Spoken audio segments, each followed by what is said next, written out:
everyone, my name is Allison Faust, and today we're going to be discussing Chapter 7 from our textbook. It's titled Words and Meanings, English Learners Vocabulary Development. So we're going to be diving into vocabulary and how we can best teach our EL students about all the words that they need to know and equip them with skills to decode word meanings. So I thought it would be appropriate to get in the mindset of what it is like to learn the English language and all of the vocabulary that comes along with it. So how is the English language confusing? First, I have some quotes that I think really describe this to us. The first one is, "Our language is funny. A fat chance and a slim chance are the same thing." And the next one says, "English is a funny language. That explains why we park our car in the driveway and drive our car on the parkway." Interesting, right? And some examples that show how our words can be very, very confusing. The bandage was wound around the wound. The farm was used to produce produce. Since there is no time like the present, he thought it was time to present the present. The soldier decided to desert his dessert in the desert. Upon seeing a tear in the painting, I shed a tear. If you say those too fast, that could be a tongue twister, couldn't it? Can you imagine learning those words, but then also learning that there are many different ways that you can use them, depending on the context? How confusing could that be? Some key questions that we're going to be answering today. There are 6 of them. What does research show about English learners' vocabulary development? What kinds of words do students need to know? How do students learn new words? How do we differentiate vocabulary assessment and instruction? What are some beginning and intermediate EL characteristics and teaching strategies? And finally, how do we assess EL's vocabulary progress? So first, what does research show? It is estimated that native English speakers acquire about 1,000 words per year as they grow up. So that means when we graduate high school, that we're going to have an estimated vocabulary of about 18,000 words. Wow. Therefore, it's evident that EL students are going to have their work cut out for them if they're going to reach the same level, right? And vocabulary has a critical role in academic literacy. Research shows that these unknown words will place a heavy burden on English learners' English reading comprehension.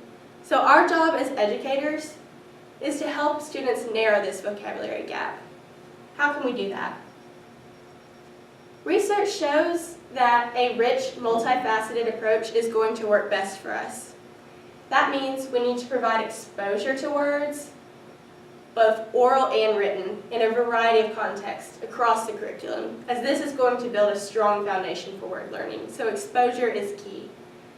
And when students learn words from text, they're going to remember them best when we bring vocabulary items and we preview them before reading and we review them subsequent to reading. And also, we need to teach students words in their first language, as this is going to facilitate positive growth. And teaching vocabulary based on EL's background knowledge is also going to facilitate growth in their word knowledge. Here is a diagram that shows how we can teach vocabulary to ELs. And we can find this on page 253 in our textbook. So as teachers, we can do acting out of words, preview the words before reading, build on EL students' background knowledge, teach basic words explicitly, use their first language when possible, provide frequent repetitive exposure, and of course, set aside a specific time for vocabulary instruction. What does it mean to know a word? So there are 2 types of vocabulary that we have when we know a word: receptive vocabulary and productive vocabulary. So first we have receptive oral vocabulary. This means that you are recognizing and understanding a word when you hear it. And when you have productive oral vocabulary, you're actually able to use it when you're speaking. And written vocabulary is similar. Our receptive written vocabulary means that we can recognize the word and understand it when we're reading. And productive written vocabulary means that we're able to use it when we write. So what are the words that students need to know? Students need to learn 3 general kinds of words, and it's often that we refer to these words in tiers. Tier 1 words are high-frequency words. Tier 2 words are those general academic words. And Tier 3 words are domain-specific academic content area words. So let's talk about those in a little deeper. Tier 1 words. Again, they're high-frequency words, or the words that we're going to come across most frequently in our text and conversations. These are often function words, and they show relationships among other words within a sentence. Examples of these words might be the, to, or he. Tier 2 words. They are the general academic words occurring across domains. That's the key. Students see them across their domains and subjects.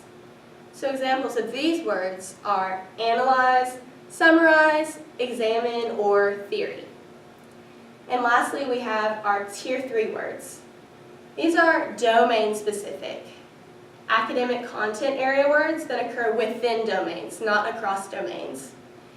So these academic vocabulary words are within domains or subjects, so it is the vocabulary that is specific to our subjects such as math, science, history, or literature. Learning new words. So when you are learning new words, it's important to remember that this is a gradual process, and it depends on multiple exposures to a word over time. That is something that we need to keep in mind. That word exposure, that is key. So when we learn a word, we are going from not knowing the word at all to recognizing it when we hear it or see it, and then we move to knowing it in limited context, and then finally we know it in more fully in a variety of contexts. So what does it mean to have full word knowledge? There are 2 terms that go under this. Breadth. That means that we know its varied uses and meanings in different contexts. And to know a word in depth means that we fully understand the concept that it represents.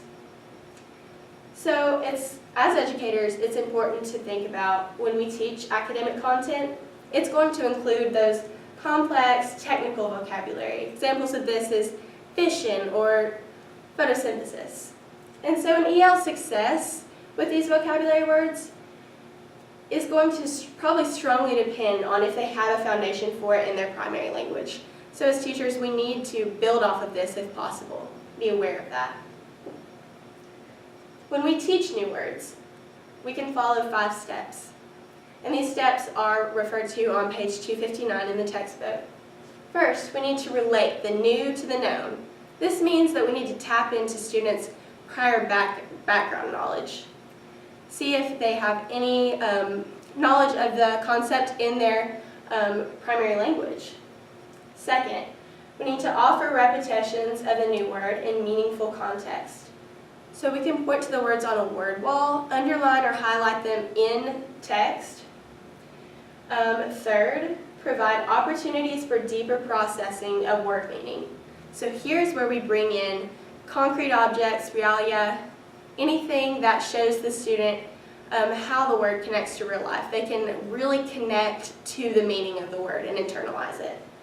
Fourth, engage students in using newly learned words. So now we can have them use these words in their speaking or writing and show us that they can demonstrate word knowledge of these words. And lastly, provide explicit instruction on strategies to use independently for understanding and using new words. So this is where we're equipping students with strategies that they can use if they encounter a new word to try to decode it themselves. We are teaching them to be skillful in this. Sources of word learning. There are two ways that students are going to learn words. This occurs through incidental learning and explicit instruction. Incidental learning is more informal. It occurs in communicative context. These examples of this is a social interaction, independent reading, or guided reading. So students are encountering words incidentally. Explicit instruction occurs when students are explicitly taught.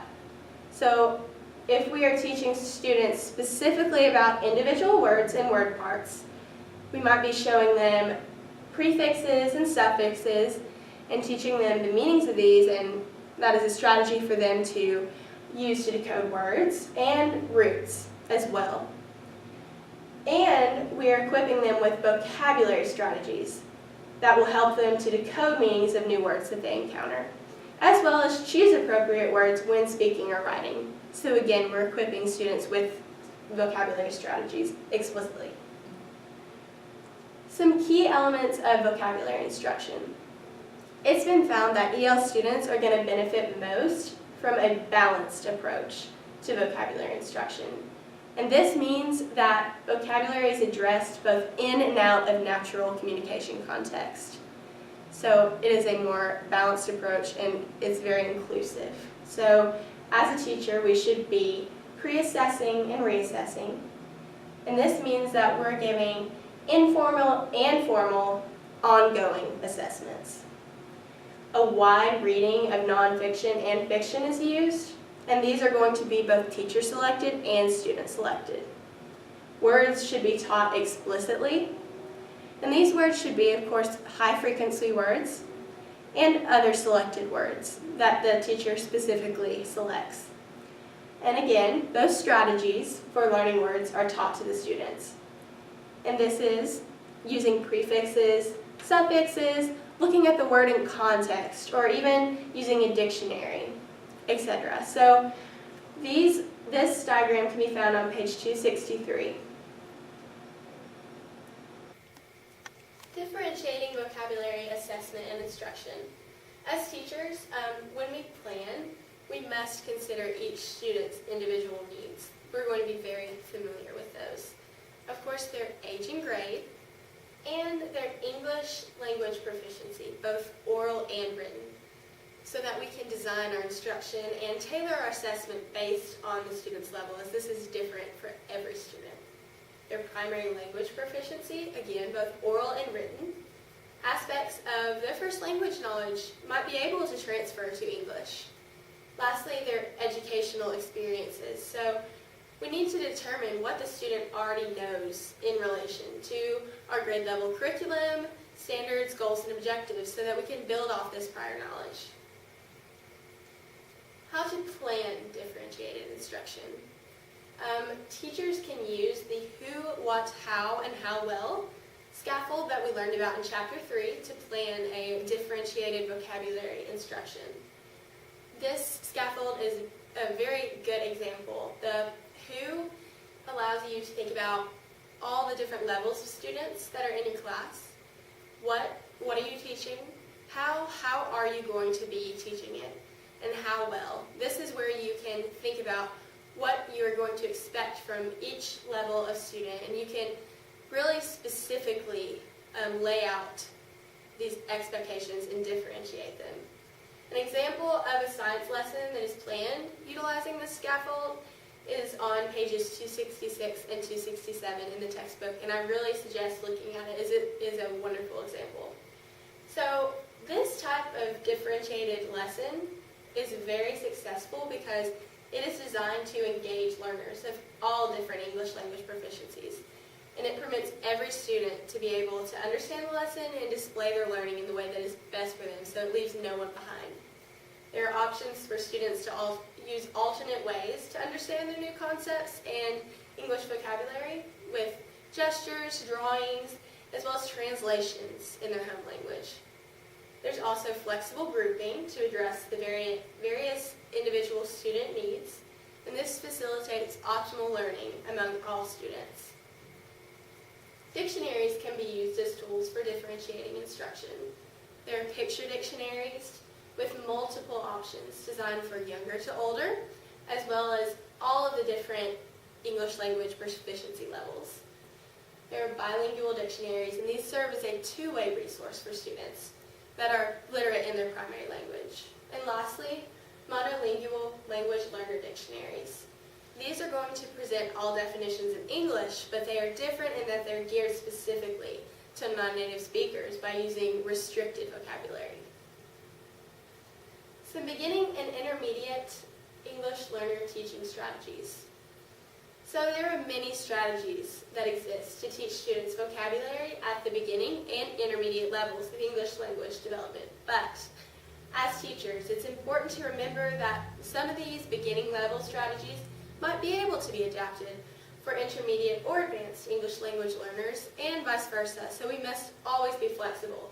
We must be considering these strategies that we see and be thinking how they can be used or adapted to specifically meet the needs of our students. So we must be flexible. Some beginning English language learner characteristics are that they might typically possess a rudimentary vocabulary. So because of this, they're likely to benefit from instruction that uses words selected from the first 500 to 1,000 high-frequency word list. And to do this, we must use a variety of activities and strategies that offers opportunities for students to learn the words in a variety of ways.